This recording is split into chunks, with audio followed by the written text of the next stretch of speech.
My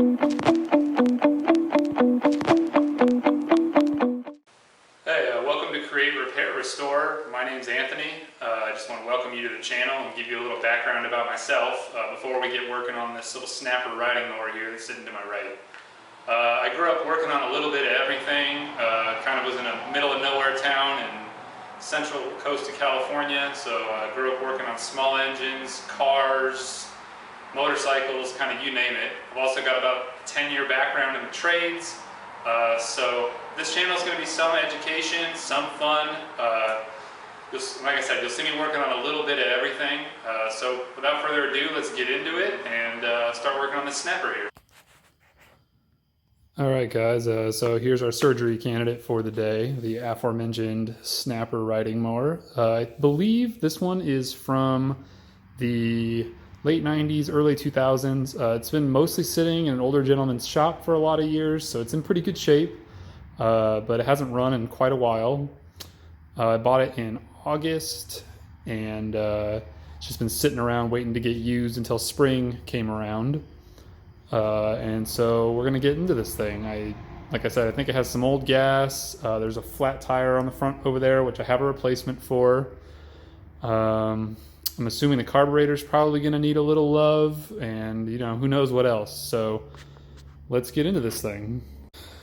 All right, y'all. First thing I'm going to get started with here is try to get this old battery charged up here. It's pretty old, but I'm just going to boil it and see if it actually comes back to life here. So we'll put the positive to the positive. This looks like a good ground here on this bolt, so we'll try that. It's nice and connected to the body. And I'm going to come over here and we're going to tell it to charge and see how this goes.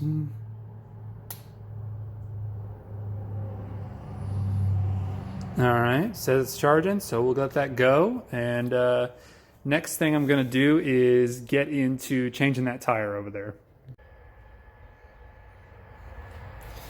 Alright, so next thing we're going to do is try to get this spare tire changed here. So I got this little jack stand. I think this is light enough.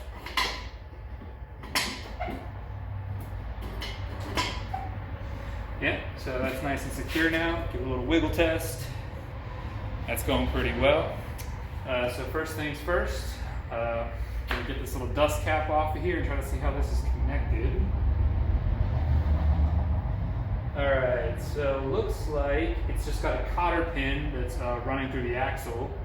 So let me go ahead and get some paper towels and we'll get this wiped off and get that cotter pin pulled out of there. Alright, so I'm going to rotate that wheel stem out of the way so I can get a little more leverage on this thing. Alright, it's already moving. There we go. It came right out. Hopefully you can see that.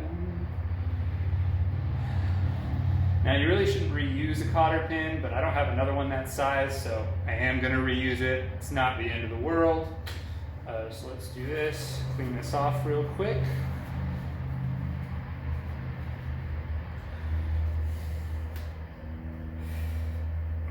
It's a little bent, so I'm just going to bend that back into position so it's a little easier to slide in.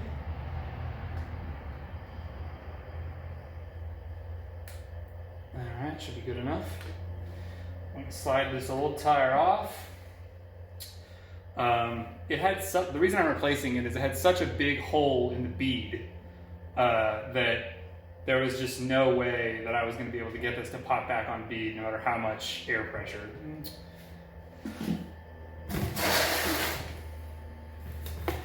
So my new tire is sitting right here. So you can see it's all new and shiny.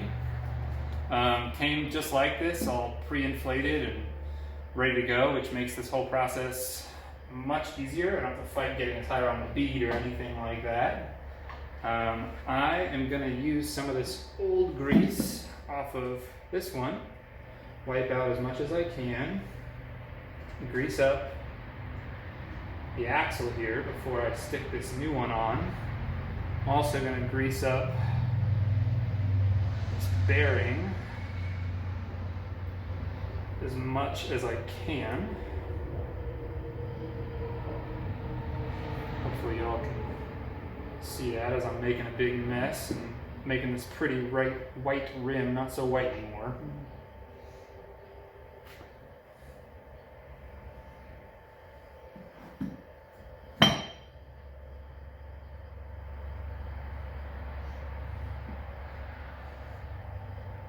Alright, so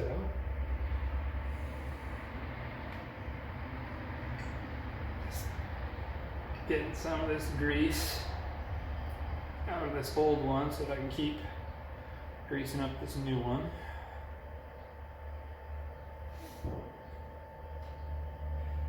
I could make a lot of dirty jokes right now, but I'm trying to be mature for the camera, so I'm not going to.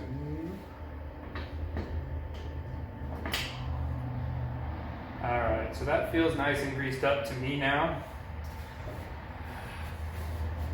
I'm going to go ahead and grab this cotter pin.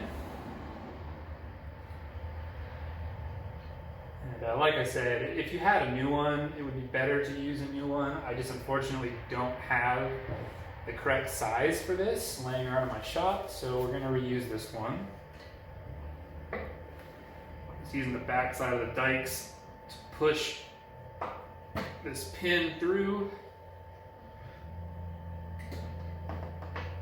It's fighting me a little bit, but it is the right size, I can tell.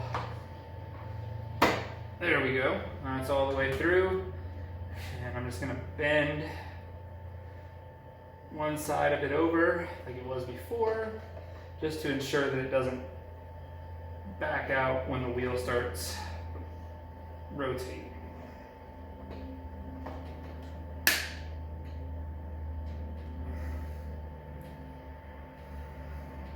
Alright, feels nice and secure.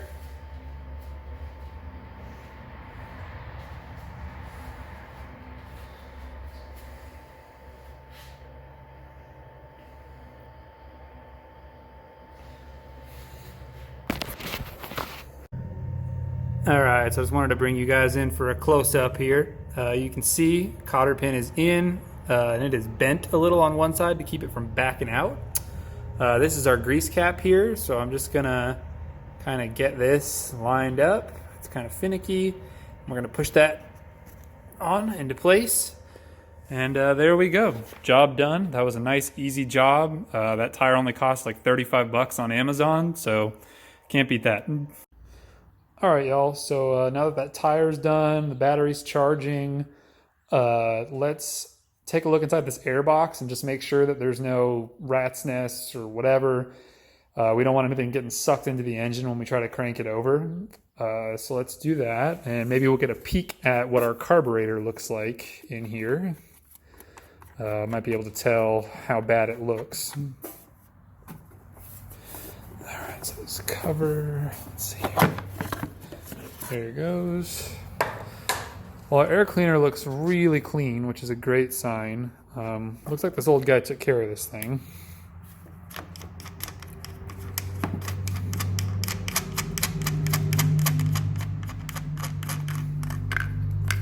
Alright. So let's pull this air cleaner off. There we go. And say ah as I look down the throat. Turn the light on. Well, I don't see anything down in there. This air intake box kind of has a curve to it, so I can't really see the carburetor, but the air intake looks pretty clean, maybe a tiny bit oily, which is kind of to be expected. So yeah, that looks fine. So let's get this air filter back on, and I would say that we're getting pretty close to starting this thing up. Helps if you don't put it in backwards. Let's try it that way. All right, look how that fits much better. Shocking. All right, let's see if I can get this cover back on one-handed. All right, there we go.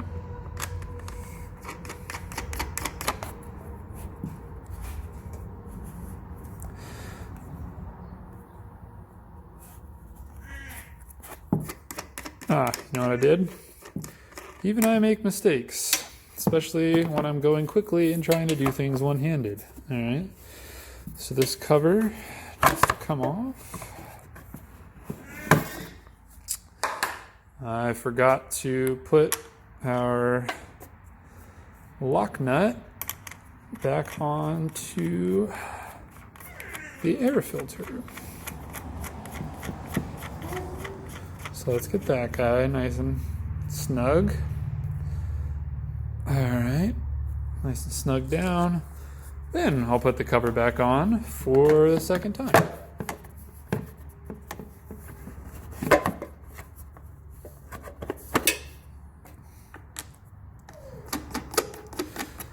Shows you guys that you should take your time when you're doing stuff. Learn from me. All right, y'all. So first thing we're going to do here is check the oil just to make sure that we've got some in there. And yeah, looks like we do. Hopefully the camera will focus on that. It's actually right at the full mark and it's nice and clean, so that's great news. I'll wipe that off and put it back in there.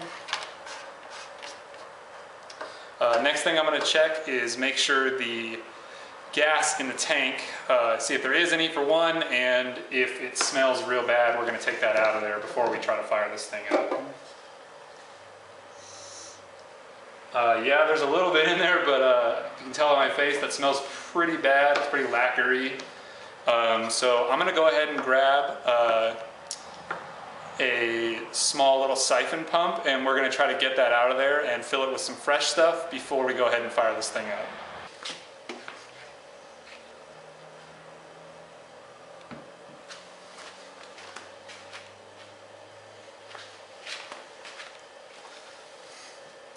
Alright y'all, so this is just a little handheld siphon pump. They're like 10 bucks at Harbor Freight. So I'm going to go ahead and do this. And we're going to stick one end down into the tank, and I'm just going to hand pump it until it's all into this little 2-gallon gas jug here. And then we're going to put a little fresh stuff in it.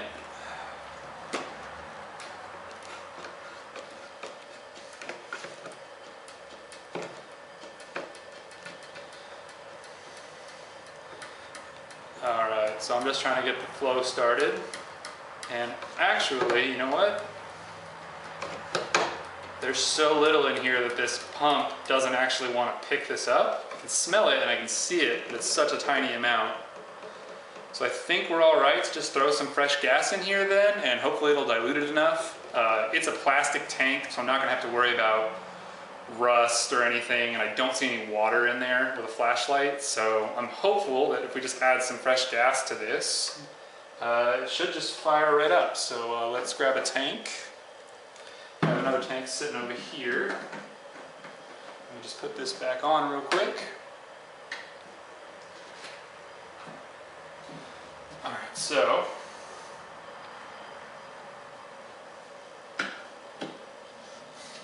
we're going to take this tank. There's not that much in here, but it should be enough that we should be able to get this thing going.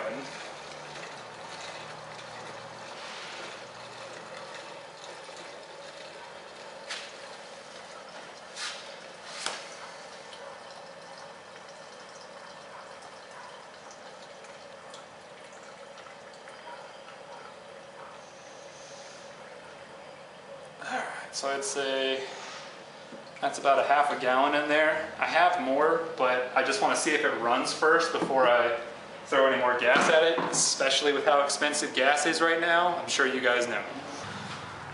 Alright y'all, so as you can see, this thing is sitting right behind me now, and tire's on. It's got some fresh gas in it. Oil looks good. Battery's been charging for about an hour now, so if it's going to start, it's going to start. So let's give it a try.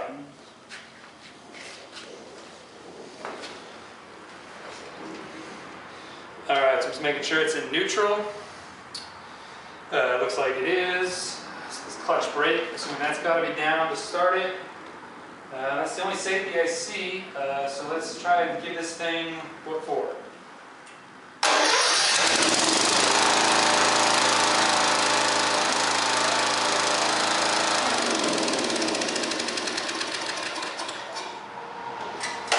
Alright, so as you guys heard, it's seems that it does run, which is great. The idle seemed a little high. Started right off though, which is awesome. I was hoping I wouldn't have to mess with the carburetor, and I don't think I'm going to too much. Not cleaning it anyways. Probably having almost no gas in the tank helped me out there a lot. Probably didn't gel it up too bad. So yeah, let's get into that carburetor a little bit, and then we'll go do some mowing.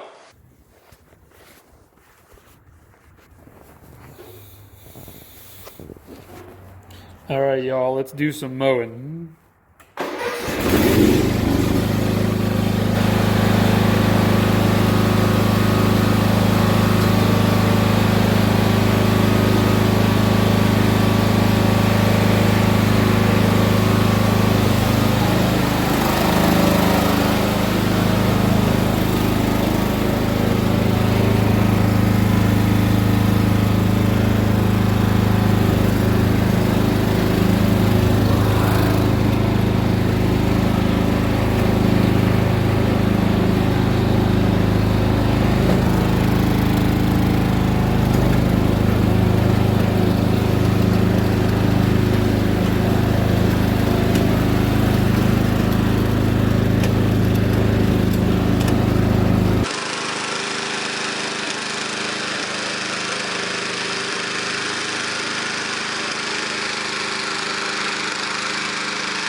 Alright, so as you guys can see, this thing runs awesome.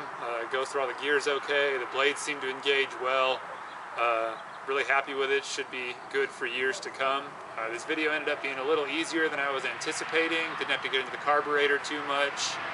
But hope you guys enjoyed, and please like and subscribe.